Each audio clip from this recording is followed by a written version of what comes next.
그러면 재난이 무엇입니까? 왜 환난을 통과하게 하실까요? 너희도 나의 뒤를 따라 이 십자가를 견뎌내며 견뎌내는 신앙입니다. 부모된 우리의 눈물의 기도뿐인 줄로 믿습니다.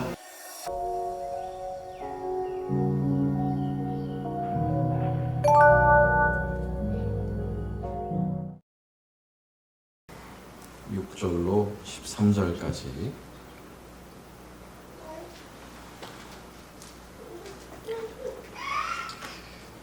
찾으셨으면 한 목소리로 한번 읽어보겠습니다. 시작. 난리와 난리 소문을 듣겠으나 너희는 삼가 두려워하지 말라. 이런 일이 있어야 하되 아직 끝은 아니니라. 민족이 민족을, 나라가 나라를 대적하여 일어나겠고 곳곳에 기근과 지진이 있으리니 이 모든 것은 재난의 시작이니라.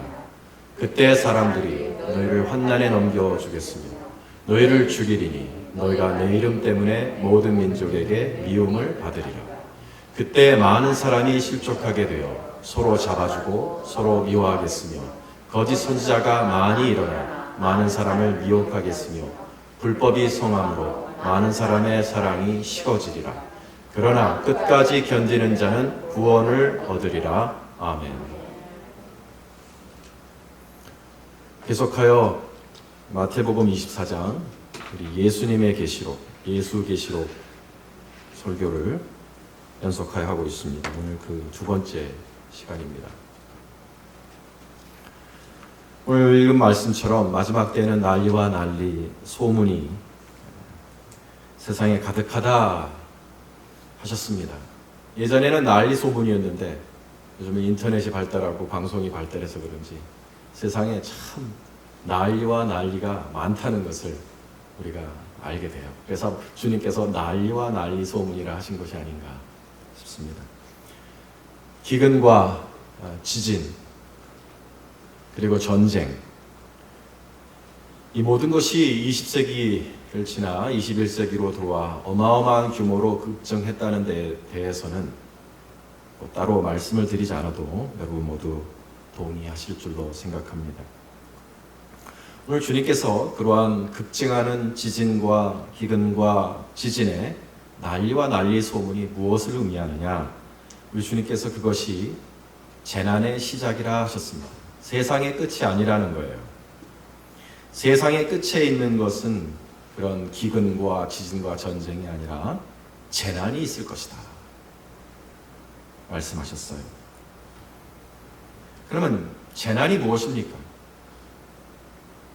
그럼 역사의 마지막에는 엄청난 규모의 자연재해, 자연재난이 일어난다는 뜻일까요?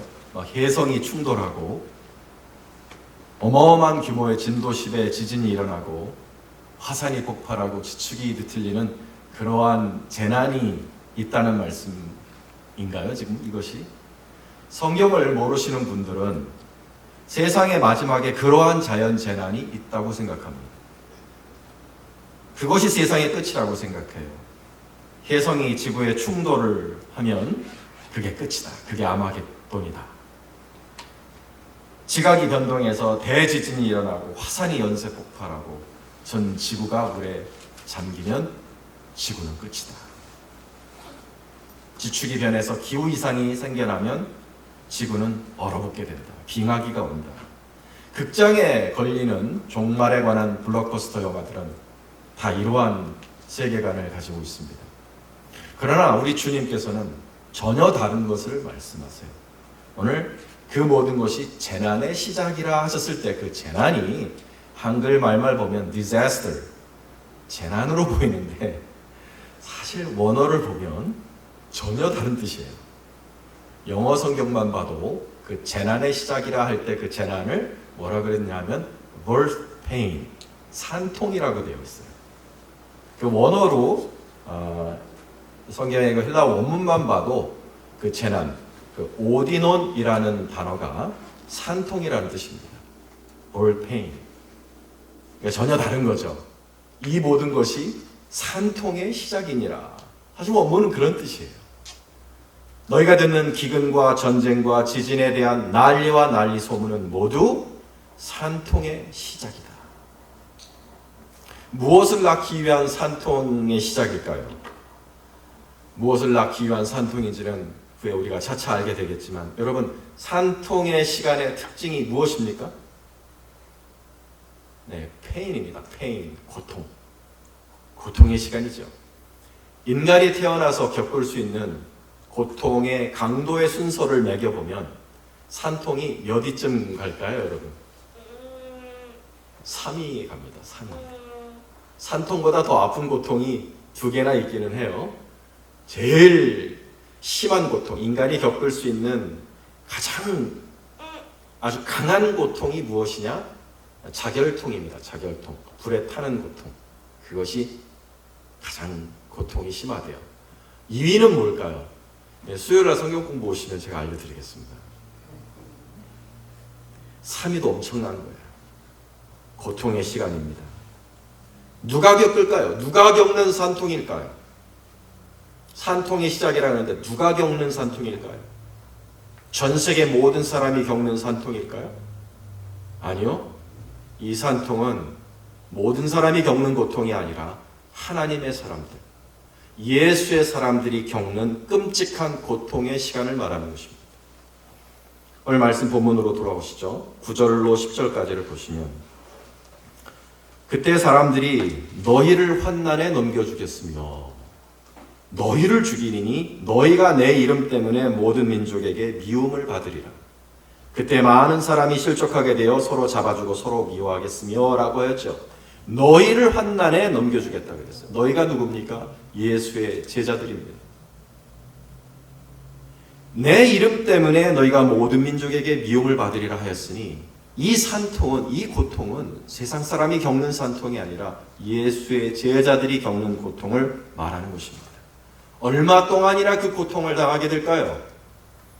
오늘 말씀에 주님께서 그 기간을 특정하지는 않으셨으나 우리가 다니엘서와 요한계시록을 통해 이 시기를 7년 대환난이라고 알고 있습니다. 다니엘이 말한 바 7일가 오늘날 우리가 생각하는 365일의 1년인지 그것은 사실은 아닙니다.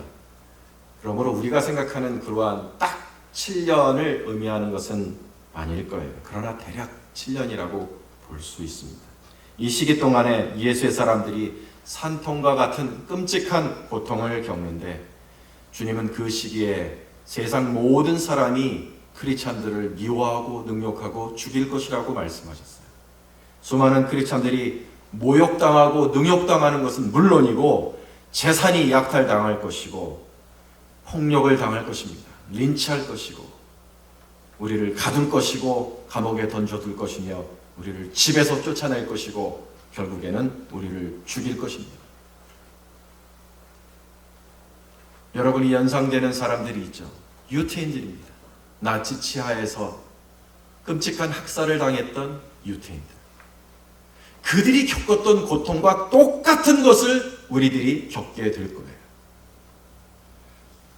완전히 동일하게.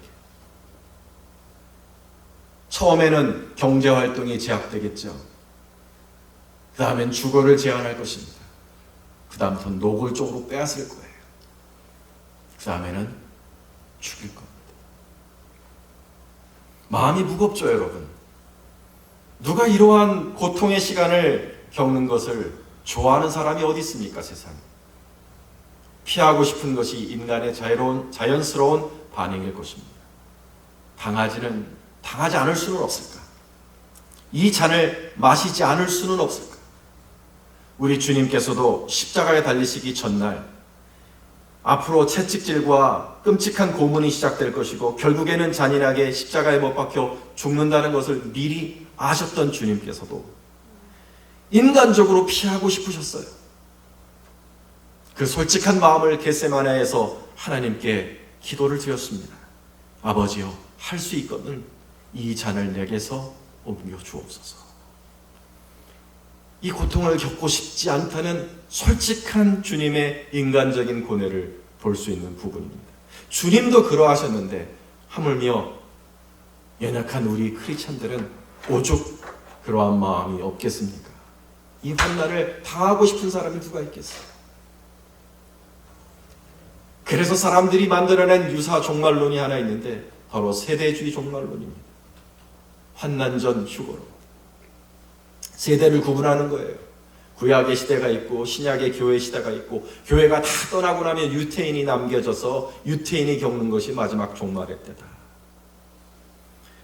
그래서 거기에 그것을 짜맞추기 위해서 근거 없이 성경을 많이 인용합니다.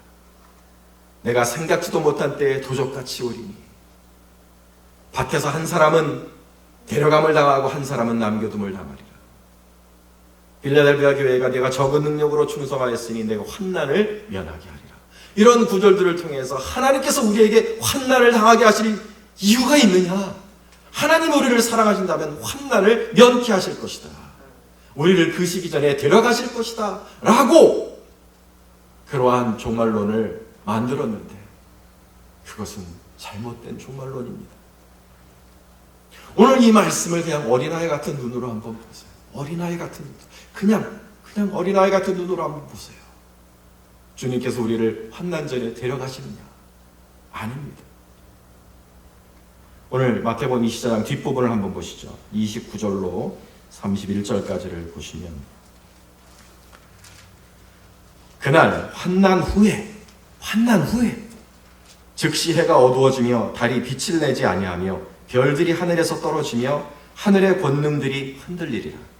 그때 인자의 징조가 하늘에서 보이겠고 그때 땅의 모든 족속들이 통곡하며 그들이 인자가 구름을 타고 능력과 큰 영광으로 오는 것을 보리라.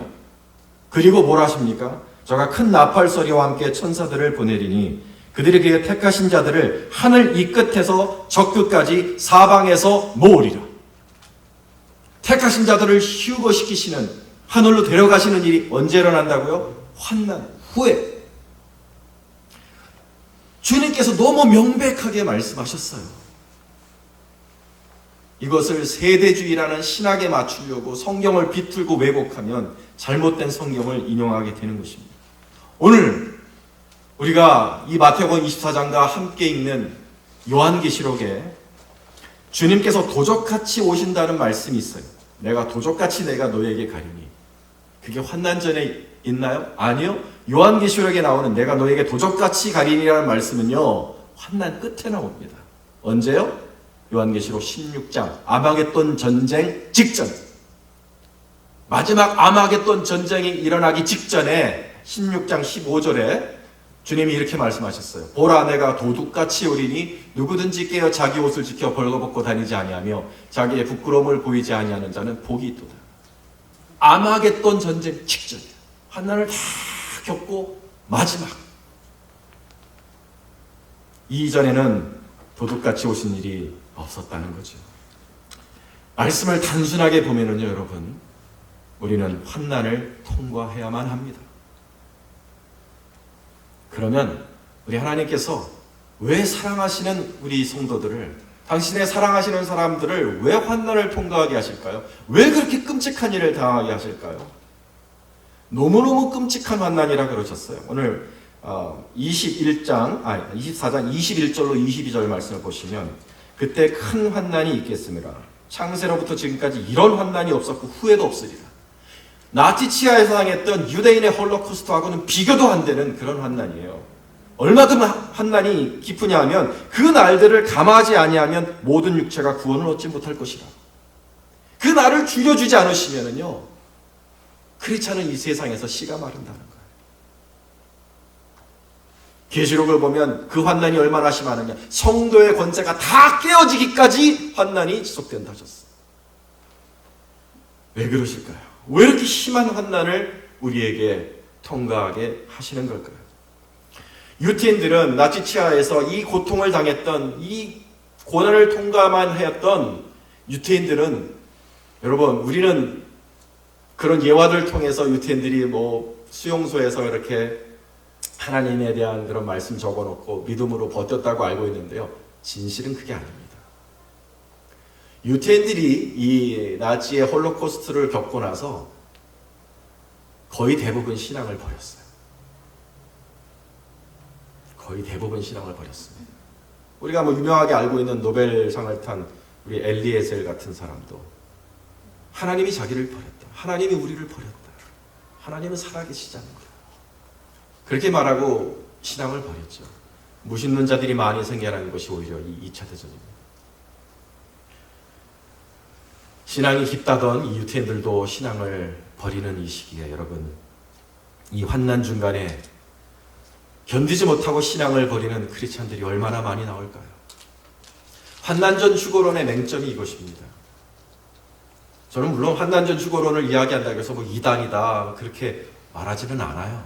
왜냐하면 그렇게 생각해서 우리 주님 오실 때 맞을 준비를 하도록 지금 열심히 살자, 그 마음은 선하고 거룩한 마음이니까 그것을 제가 판단해서는 안 된다고 생각합니다만, 이 환난전 죽어론의 맹점이 무엇이냐, 이거를 대비하지 아니하고 하나님이 우리를 사랑하시니까 데려갈 거야, 하나님이 나를 사랑하시니까 이러한 고통은 겪지 않게 하실 거라고 생각하고 있다가 이 시기에 닥쳐서 빼앗기고 린치당하고 죽임을 당하면 어떤 생각이 들겠습니까? 신앙에 엄청난 회의가 오겠지요. 우리는 편안하고 행복한 삶을 주시는 하나님께 대한 기대가 있습니다. 하나님은 나를 사랑하시니까 나에게 번영을 주셔야 되고 많은 돈을 주셔야 되고 편안하고 행복하게 주셔야 한다는 그런 기대가 우리에게 있는데, 그 모든 기대가 산산조각이 나는 시기가 이 환난의 시기입니다. 왜일까요? 왜 하나님은 우리에게 이 시기를 통과하도록 만드시는 걸까요? 그 시기는, 그 이유는 우리 주님께서 이 시기를 환난의 시기가 아니라 산통의 시기라고 말씀하신 데에서 그 힌트를 얻을 수 있습니다.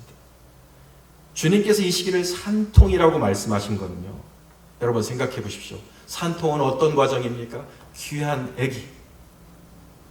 아기를 얻기 위한 마지막 과정입니다. 그러므로 우리가 겪게 될 7년 환난은 우리에게 어떤 귀한 것을 주기 위한 영적인 산통이라는 것이죠. 우리가 얻게 될 생명이 있다는 것인데, 그 생명은 영광스러운 영생이요 하늘의 영광이 가득한 구원의 생명인 것입니다. 고린도후서 4장 17절은 그래서 우리의 잠시 받는 환난에 경한 것이 지극히 크고 영원한 영광에 중한 것을 우리에게 이루게 함이니 하셨습니다. 사랑하는 여러분, 고통 없이 영광이 없고 환난이 없이 영생이 없는 것입니다. 이 세상에는 고통 없이 아기를 얻는 방법이 있어요. 제왕절개도 있고 무통분만도 있습니다. 저희 집사람도 둘째를 낳을 때는 주사 맞고 하나도 안 아프게 나왔어요. 귀한 아기인데 고통 없이 가지기는 했어요. 그러나 영적인 세계에서는, 하나님의 세계에서는 고통이 없이 영광과 영생을 얻을 길은 없습니다. 이 산통을 거쳐야만 우리는 지극히 크고 영원한 영광에 중한 것을 얻을 수 있는 줄로 믿습니다. 사랑하는 여러분, 우리는 환난을 겪게 될 거예요. 그러나 두렵지만 피하지 마시고 기쁘게 받을 수 있는 저와 여러분 될 수 있기를 축원합니다.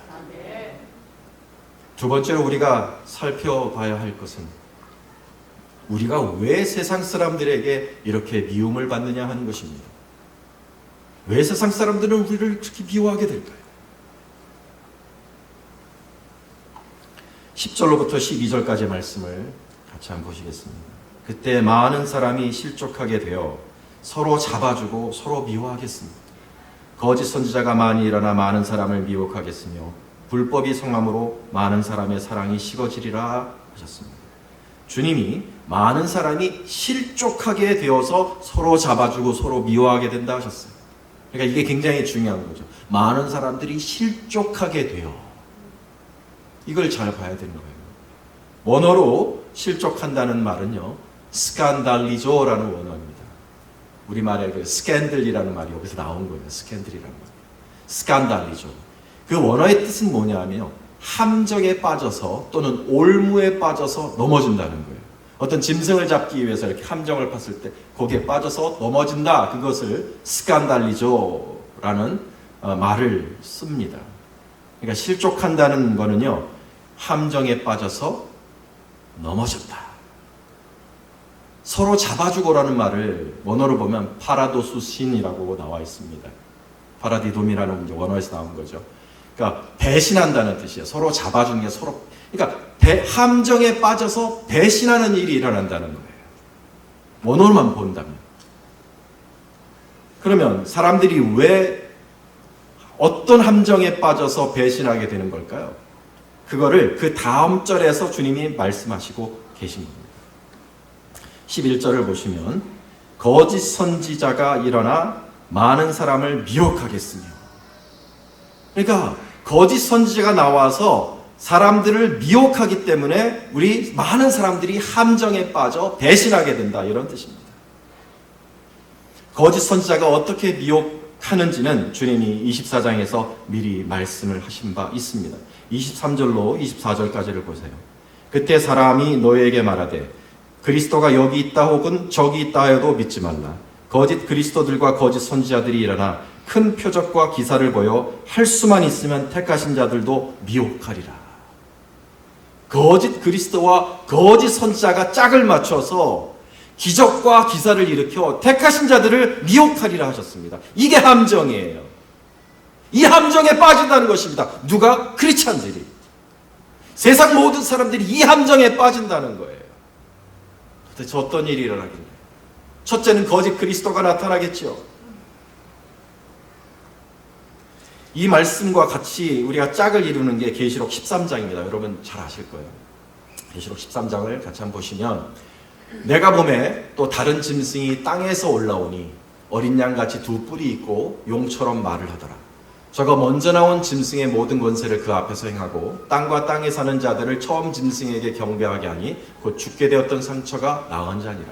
큰 이적을 행하되 심지어 사람들 앞에서 불이 하늘로부터 땅에 내려오게 하고 짐승 앞에서 받은 바 이적을 행함으로 땅에 거하는 자들을 미혹하리라 하였습니다. 하나는 그리스도 짐승이고 거짓 그리스도 짐승이고 하나는 거짓 선지자입니다. 이 짐승 거짓 그리스도는 세상의 평화를 가져다 주는 자예요. 제3성전을 건립해 줄 겁니다. 세계 평화를 가져다 줄 거예요. 그래서 모든 사람이 이는 그리스도 메시아가 아니냐 추앙하고 받들 것이며, 유태인들은 자신들이 가진 모든 자본과 권력을 그에게 줄 것입니다. 그와 동시에 어떤 선지자가 나타나는데, 거짓 선지자가 나타나는데, 잘 보세요. 그 선지자는요, 어린 양같이 두 뿔이 있다 그랬어요. 어린 양 같다는 뜻입니다. 이 말의 뜻이 뭐죠, 여러분? 예수같이 생긴 존재가 온다는 거예요. 자기를 재림 예수라고 말하는 거짓 선지자가 이 땅에 나타난다는 뜻입니다. 예수 같은 자가 나타나서, 여러분 사람들이 얼마나 연약한 줄 아세요? 요즘 시대에 특별한 일 안 해도 예수처럼 옷 입고 하얀 두루마리 입고 이렇게 턱수염 기르고 이렇게 병자들 이렇게 몇 사람 고치면요 예수로 추앙받습니다. 자, 여러분에게 계속 말씀드리잖아요. 시베리아 예수, 시베리아 어떤 마을에 그렇게 그런 옷차림을 하고 병자 몇 명 낫게 했더니 그 마을의 모든 크리스찬들이 전부 다 이 사람을 예수로 추앙해요. 살아있는 사람입니다. 그런데 만약에 진짜 어마어마한 기적을 일으키는 이런 자가 나와서 하늘로부터 불이 내려오게 하고 죽은 자를 살리고 그런 기적과 기사를 일으키는 예수 같은 자가 나와서 그가 얘기하는 거예요. 이 지도자가 하나님이 보내신 신의 현현이다. 에피파네스다. 그가 우리 모든 종교가 기다리던 메시아요, 미르기요, 마이트라요, 히든 이맘이다. 이렇게 각 종교에서 찾던 그런 메시아 이름들을 외치면서 그를 중심으로 하나로 공동체를 이루어서 평화를 누리자 하면은요 다 따라갑니다. 배도가 일어나는 거죠. 배도가. 카톨릭이 앞장을 서겠죠. WCC 가장 앞장서서 나갈 겁니다. 신사도 운동하는 양반들, 이슬람, 불교, 세상의 모든 종교가 통합이 될 거예요. 어마어마한 평화의 시대가 올 것입니다. New World Religion, One Religion. 세상의 모든 종교가 이 적그리스도 짐승을 중심으로 하나가 되는 그런 시대. 배도의 시기가 옵니다. 데살로니가 후서에서 사도 바울께서는 누가 어떻게 하여도 너희가 미혹되지 말라. 먼저 배교하는 일이 있고 저 불법의 사람 곧 멸망의 아들이 나타나기 전에는 그날이 이르지 아니하리라 하셨습니다. 실은 배신하는 것이고 실은 배교인데 문제는 그 속에 들어가는 기독교인들이 전혀 그렇게 생각하지 않는다는 거예요. 이게 예수 그리스도의 예수의 말을 따르는 것이고 이게 하나님의 뜻이라고 생각한다는 것입니다. 금송아지를 만들어서 여호와로 섬겼던 광야의 이스라엘 백성들처럼 사실은 배교하는 것이고 하나님을 배신하는 것인데 하나님을 위한 것이요 예수를 위한 것이라고 생각하고 이를 따르지 않는 크리스천들을 세상의 벌레처럼 이단처럼 박멸하려고 들 거라는 얘기예요. 적그리스도를 존경하지 않고 그의 신상에 절하지 않으면 이 통합 종교에 참여하지 않는 크리스천들을 분명 이단이라고 할 것입니다. 세계의 평화를 어지럽히는 암적인 존재들, 나치가 유대인들에게 다윗의 별을 낙인 찍으면서 그렇게 세상에 벌레 취급을 했던 것처럼 그들이 그렇게 하죠. 누가? 내 형제들이 오늘 내 옆에서 예배를 드리고 있는 내 형제 내 자매들이요 서로 잡아주고 서로 미워한다 그랬어요. 서로라는 말은요 원래 같은 불이었다는 뜻 아니에요? 서로 잡아주고 서로 미워한다는 거예요. 나와 함께 예배했던 형제들이, 나와 함께 기도했던 자매들이 그때는 나를 잡아주고 나를 미워한다. 기독교의 이름으로 기독교를 말살하려고 하는 그런 시대가 옵니다. 여러분, 우리는 이 시기를, 그러한 시기를 어떻게 통과해야 되겠습니까? 지금까지 우리가 앞으로 언제 무엇을 위하여 왜 이러한 환난을 겪는지를 지금까지 보았는데 우리는 어떻게 이 시기를 통과해야 되겠습니까? 우리 주님의 말씀 보기 원합니다. 13절 24장 13절 말씀 우리 같이 한번 한 목소리로 한번 읽어보겠습니다. 13절 시작. 그러나 끝까지 견디는 자는 구원을 얻으리라. 아멘. 견뎌야 할 줄로 믿습니다. 견디는 자는 구원을 얻으리라. 사랑하는 여러분, 견디는 크리스찬 되시기를 주님의 이름으로 축원합니다. 여기서 견디는 자에 우리 주님께서 쓰신 헬라어 단어가 후포메노라는 단어입니다. 후포메노라는 단어가 히브리서 12장 2절에 나와요. 믿음의 주여 또 온전하게 하시는 이인 예수를 바라보자. 그는 그 앞에 있는 기쁨을 위하여 십자가를 참으사 부끄러움을 개의치 아니하시더니 하나님 보좌 우편에 앉으셨느니라 할 때 십자가를 참으셨다 할 때 그 참으라는 단어가 후포메노입니다. 같은 단어를 쓰셨어요. 그러니까 견디는 자는 구원을 얻으리라 하였을 때 이 견디는 이 어떤 견딤이냐? 어떻게 견뎌야 우리가 구원을 얻을 수 있냐? 내가 십자가를 참았던 것처럼, 내가 십자가를 견뎌냈던 것처럼 너희도 나의 뒤를 따라 이 십자가를 견뎌내면, 이것을 참아내면 너에게 구원이 있으리라. 사랑하는 여러분, 우리 주님께서 십자가를 견디시고 하나님 보좌 우편에 앉으셨던 것처럼 우리도 그 뒤를 따라서 견디면, 주님처럼 견디면 거기에 우리의 구원의 길이 있는 줄로 믿습니다. 그게 우리가 걸어가야 될 좁고 협착한 길입니다. 견디는 자가 구원을 얻으리라 하셨으니 견디지 않으면, 견디는 신앙이 없으면 이 시기를 이겨낼 방법이 하나도 없습니다. 전혀 없습니다. 예수님이 십자가를 참으신 것처럼 견디고 견디는 신앙을 준비하는 사람이, 그 신앙을 준비하는 사람이 바로 등잔에 기름을 가득 채운 처녀들입니다. 어떤 기름이냐? 기름의 성격이 나오는 거죠. 기름의 성질이 나오는 거죠. 어떤 기름이냐? 견디는 신앙이라는 거예요. 그날은요, 그날에는 잘생긴 거 소용없습니다. 돈 많은 거 소용없습니다. 친구 많은 거 소용없습니다. 견디는 신앙을 가진 사람이 최고입니다. 사랑하는 여러분, 견디는 신앙을 위해 기도하는 저와 여러분 될 수 있기를 축원합니다. 견디는 신앙을 달라고 기도해 보신 적 있으십니까? 아마도 없으실 거예요. 견디는 신앙을 주세요.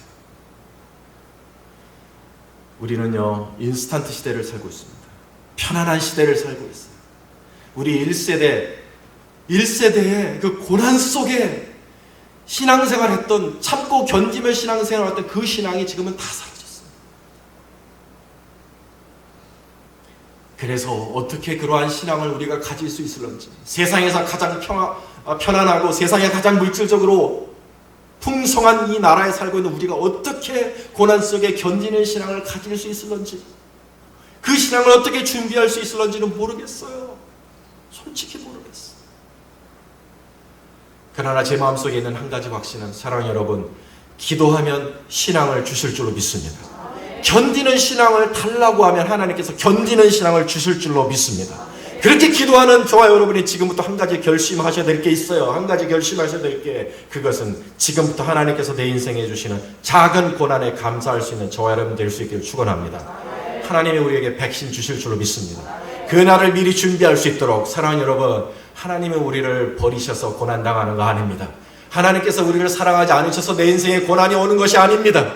하나님께서 나를 사랑하셔서 미리 연단시키려고 내 인생에 고난을 허락하셨는 줄로 믿으셔야 합니다. 내 삶에는 왜 이렇게 고난이 많지? 다른 사람은 잘 사는 것 같다. 왜 내 삶에만 이렇게 어려움과 힘든 것이 있는 거야?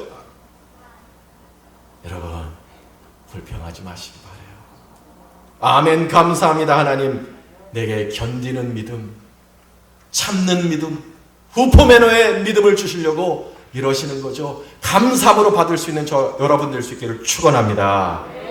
그리고 여러분, 견디는 신앙을 내 자녀들에게 달라고 기도하는 우리가 되어야 합니다. 우리 자녀들은 더 심각해요. 우리 자녀들은 어려움 없이 자랐어요. 부족한 것 없이 자랐어요. 우리 자녀들이 이 시기를 어떻게 통과할 수 있겠습니까? 주님이 십자가를 참으시는 것처럼 통과할 수 있겠어요? 아니요. 천만에요. 우리도 자신 없는데 우리 자녀들이 통과할 수 있을까?